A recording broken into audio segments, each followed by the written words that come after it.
All right. Hello, my name is Robert Church. I'm an attorney practicing law in Raleigh, North Carolina, and I'm going to talk to you about calculating child support in North Carolina. North Carolina files the child support guidelines. They're pretty standard in every case. In every county, there's a Child Support Enforcement Bureau, which will help parents that cannot afford an attorney to seek child support of their own. You will get an attorney appointed by the state to help you calculate child support.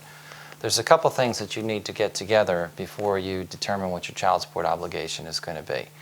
The first thing that you need to know is what is the gross income of each parent involved with the child's relationship. And that's generally what income a parent earns during the 40-hour week. That's generally how the Child Support Enforcement Office is going to calculate child support. So you have to gather your pay stubs from 6 months to be able to get a general sense as to what the gross income of each parent is for a monthly period. The next thing that you're going to need to know is how many nights each child who are ages 18 and under, that's a minor child under North Carolina law, how many nights that child is going to spend with each parent and how many children there are. These are both factors that will influence the child support obligation. There's two different worksheets that you would use in North Carolina to calculate child support. There's worksheet A, which is for a sole custody situation, where one parent has primary custody of a child.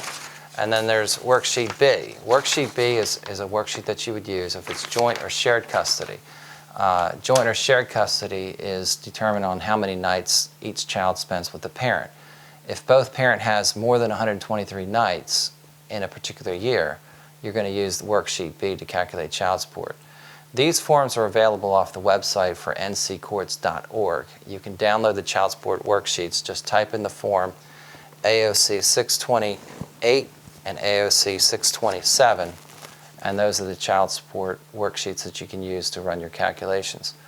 The other issues that you'll need to know is how much the health insurance costs are for each child, which parent pays them, and what are the child care costs that each parent pays. You'll need those figures to calculate child support. If a parent has an additional child, that can also influence the amount of the child support obligation.